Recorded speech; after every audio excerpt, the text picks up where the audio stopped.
شروع اللہ کا نام لے کر جو بڑا مہربان نہایت رحم والا ہے۔ یہ پیغمبر جو ہم وقتاً فوقتاً بھیجتے رہے ہیں، ان میں سے ہم نے بعض کو بعض پر فضیلت دی ہے۔ بعض ایسے ہیں جن سے اللہ نے گفتگو کی، اور بعض کے دوسرے امور میں مرتبے بلند کیے، اور عیسیٰ ابن مریم کو ہم نے کھلی ہوئی نشانیاں عطا کی اور روح القدس سے ان کو مدد دی، اور اگر اللہ چاہتا تو ان سے پچھلے لوگ اپنے پاس کھلی نشانیاں آنے کے بعد آپس میں نہ لڑتے، لیکن انہوں نے اختلاف کیا تو ان میں سے بعض تو ایمان لے آئے اور بعض کافر ہی رہے۔ اور اگر اللہ چاہتا تو یہ لوگ باہم جنگ و قتال نہ کرتے، لیکن اللہ جو چاہتا ہے کرتا ہے۔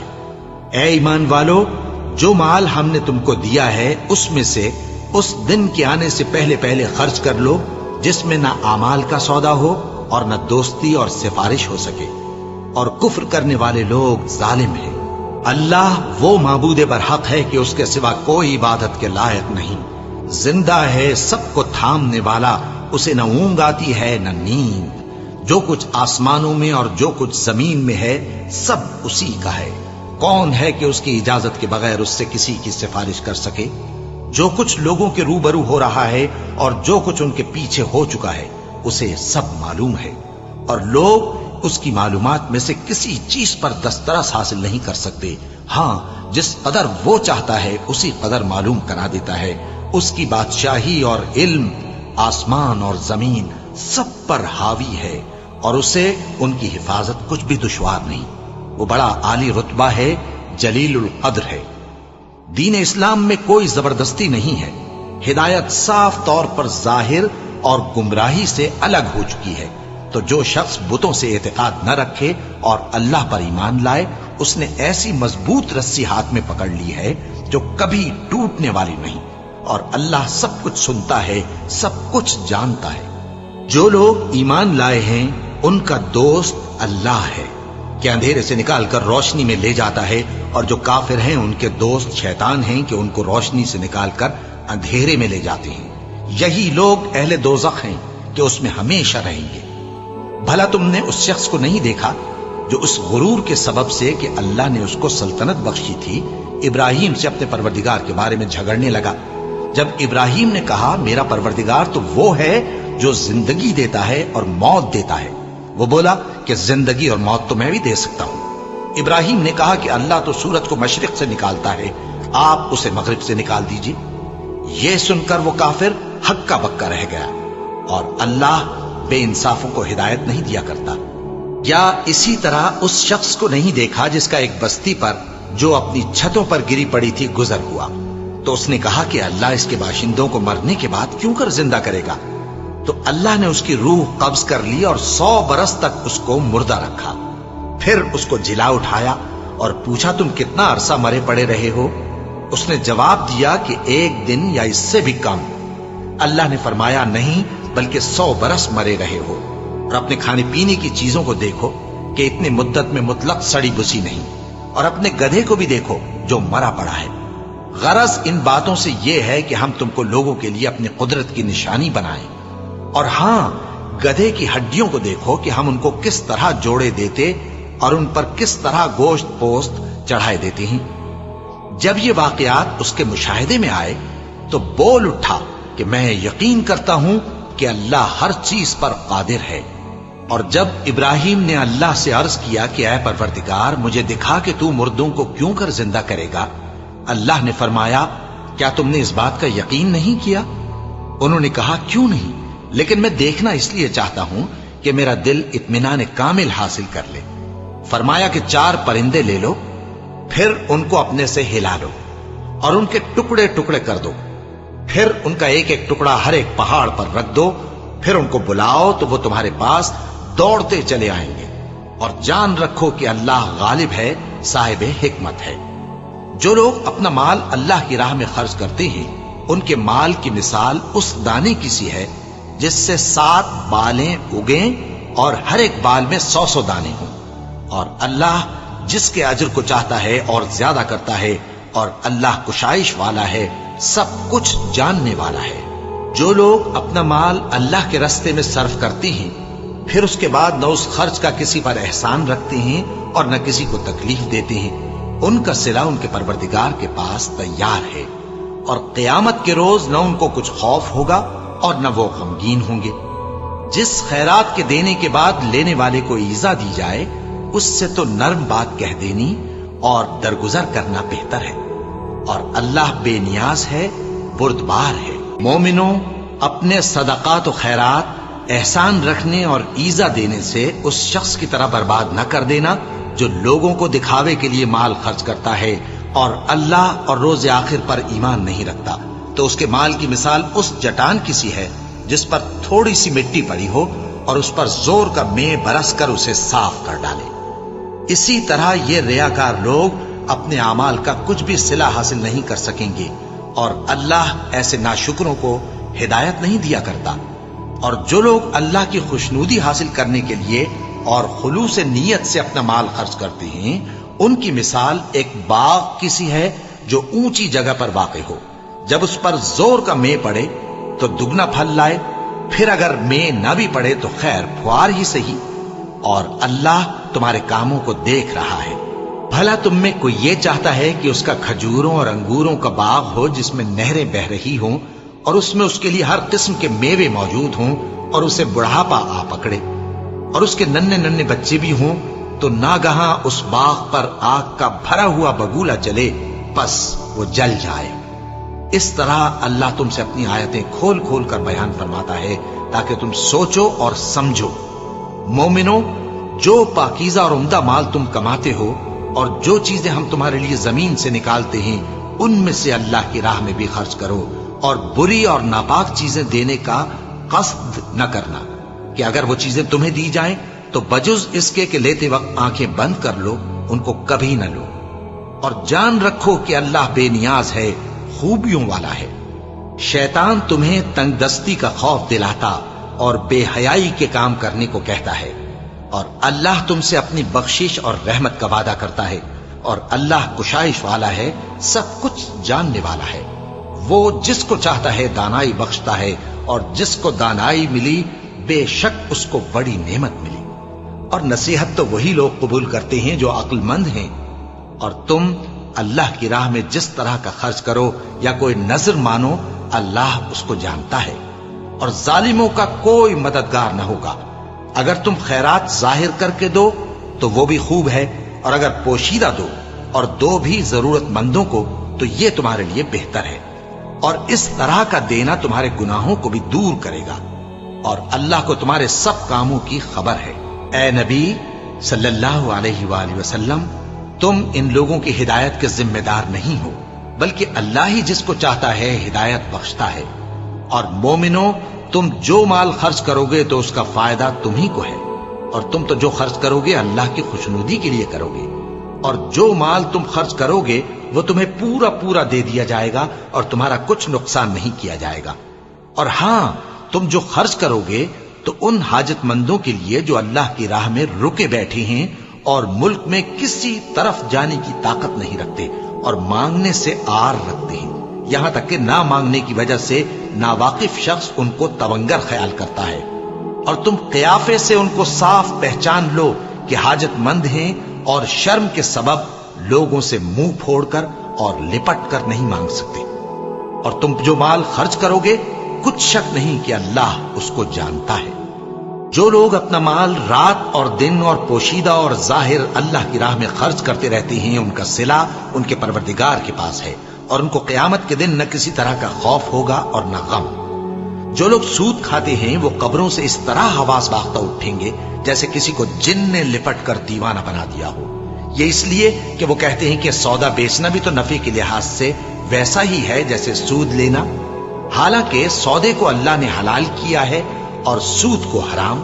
تو جس شخص کے پاس اللہ کی نصیحت پہنچی اور وہ سود لینے سے باز آ گیا تو جو پہلے ہو چکا وہ اس کا، اور قیامت میں اس کا معاملہ اللہ کے سپرد۔ اور جو پھر لینے لگا تو ایسے لوگ دوزخی ہیں کہ ہمیشہ دوزخ میں جلتے رہیں گے۔ اللہ سود کو نابود یعنی بے برکت کرتا اور خیرات کی برکت کو بڑھاتا ہے، اور اللہ کسی ناشکر گناہگار کو دوست نہیں رکھتا۔ جو لوگ ایمان لائے اور نیک عمل کرتے اور نماز پڑھتے اور زکات دیتے رہے، ان کو ان کے کاموں کا صلہ اللہ کے ہاں ملے گا، اور قیامت کے دن ان کو نہ کچھ خوف ہوگا اور نہ وہ غمناک ہوں گے۔ مومنو، اللہ سے ڈرو، اور اگر ایمان رکھتے ہو تو جتنا سود باقی رہ گیا ہے اس کو چھوڑ دو۔ پھر اگر ایسا نہ کرو گے تو تم اللہ اور اس کے رسول کی طرف سے اعلان جنگ سن لو، اور اگر توبہ کر لو گے اور سود چھوڑ دو گے تو تم کو اپنی اصل رقم لینے کا حق ہے، جس میں نہ اوروں کا نقصان اور نہ تمہارا نقصان۔ اور اگر قرض لینے والا تنگ دست ہو تو اسے کشائش کے حاصل ہونے تک مہلت دو، اور اگر زر قرض بخش دو تو وہ تمہارے لیے زیادہ اچھا ہے، بشرطے کہ سمجھو۔ اور اس دن سے ڈرو جبکہ تم اللہ کے حضور میں لوٹ کر جاؤ گے، اور ہر شخص اپنے اعمال کا پورا پورا بدلہ پائے گا، اور کسی کو کچھ نقصان نہ ہوگا۔ مومنو، جب تم آپس میں کسی میعاد معین کے لیے قرض کا معاملہ کرنے لگو تو اس کو لکھ لیا کرو، اور لکھنے والا تم میں کسی کا نقصان نہ کرے بلکہ انصاف سے لکھے۔ نیز لکھنے والا جیسا اللہ نے اسے سکھایا ہے لکھنے سے انکار بھی نہ کرے اور دستاویز لکھ دے، اور جو شخص قرض لے وہی دستاویز کا مضمون بول کر لکھوائے، اور اللہ سے کہ اس کا مالک ہے خوف کرے، اور زر قرض میں سے کچھ کم نہ لکھوائے۔ اور اگر قرض لینے والا کم عقل یا ضعیف ہو یا مضمون لکھوانے کی قابلیت نہ رکھتا ہو تو جو اس کا ولی ہو وہ انصاف کے ساتھ مضمون لکھوائے، اور اپنے میں سے 2 مردوں کو ایسے معاملے کے گواہ کر لیا کرو، اور اگر 2 مرد نہ ہوں تو 1 مرد اور 2 عورتیں جن کو تم گواہ پسند کرو کافی ہیں، کہ اگر ان میں سے ایک بھول جائے گی تو دوسری اسے یاد دلا دے گی۔ اور جب گواہ گواہی کے لیے طلب کیے جائیں تو انکار نہ کریں۔ اور قرض تھوڑا ہو یا بہت اس کی دستاویز کے لکھنے لکھانے میں سستی نہ کرنا، یہ بات اللہ کے نزدیک نہایت قرین انصاف ہے، اور شہادت کے لیے بھی یہ بہت درست طریقہ ہے۔ اس سے تم کو کسی طرح کا شک و شبہ بھی نہیں پڑے گا۔ ہاں، اگر سودا دست بدست ہو جو تم آپس میں لیتے دیتے ہو تو اگر ایسے معاملے کے دستاویز نہ لکھو تو تم پر کچھ گناہ نہیں۔ اور جب خرید و فروخت کیا کرو، مثلا زمین جائیداد کی، تو بھی گواہ کر لیا کرو، اور کاتب دستاویز اور گواہ معاملہ کرنے والوں کا کسی طرح کا نقصان نہ کریں۔ اگر تم لوگ ایسا کرو تو یہ تمہارے لیے گناہ کی بات ہے، اور اللہ سے ڈرو اور دیکھو کہ وہ تم کو کیسی مفید باتیں سکھاتا ہے، اور اللہ ہر چیز سے واقف ہے۔ اور اگر تم سفر پر ہو اور دستاویز لکھنے والا نہ مل سکے تو کوئی چیز رہن با قبضہ رکھ کر قرض لے لو، اور اگر تم میں سے کوئی دوسرے کو امین سمجھے یعنی رہن کے بغیر قرض دے دے تو امانت دار کو چاہیے کہ صاحب امانت کی امانت ادا کر دے، اور اللہ سے جو اس کا پروردگار ہے ڈرے، اور دیکھنا شہادت کو مت چھپانا، جو اس کو چھپائے گا وہ دل کا گناہگار ہوگا۔ اور اللہ تمہارے سب کاموں سے واقف ہے، جو کچھ آسمانوں میں اور جو کچھ زمین میں ہے سب اللہ ہی کا ہے۔ تم اپنے دلوں کی بات کو ظاہر کرو گے تو اور چھپاؤ گے تو اللہ تم سے اس کا حساب لے گا، پھر وہ جسے چاہے مغفرت کرے اور جسے چاہے عذاب دے، اور اللہ ہر چیز پر قادر ہے۔ رسول اللہ صلی اللہ علیہ وآلہ وسلم اس کتاب پر جو ان کے پروردگار کی طرف سے ان پر نازل ہوئی ایمان رکھتے ہیں، اور مومن بھی سب اللہ پر اور اس کے فرشتوں پر اور اس کی کتابوں پر اور اس کے پیغمبروں پر ایمان رکھتے ہیں، اور کہتے ہیں کہ ہم اس کے پیغمبروں سے کسی میں کچھ فرق نہیں کرتے، اور وہ اللہ سے عرض کرتے ہیں کہ ہم نے تیرا حکم سنا اور قبول کیا۔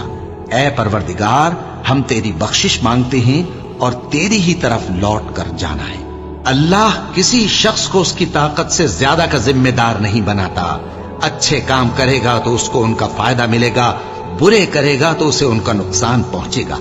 اے پروردگار، اگر ہم سے بھول یا چوک ہو گئی ہو تو ہم سے مواخذہ نہ کیجو۔ اے پروردگار، ہم پر ایسا بوجھ نہ ڈالیو جیسا تو نے ہم سے پہلے لوگوں پر ڈالا تھا۔ اے پروردگار، جتنا بوجھ اٹھانے کی ہم میں طاقت نہیں اتنا بوجھ ہم پر نہ رکھیو، اور اے پروردگار، ہمارے گناہوں سے درگزر کر اور ہمیں بخش دے اور ہم پر رحم فرما۔ تو ہی ہمارا مددگار ہے، سو ہم کو کافروں پر غالب کر۔ شروع اللہ کا نام لے کر جو بڑا مہربان نہایت رحم والا ہے۔ الف لام میم۔ اللہ جو معبود برحق ہے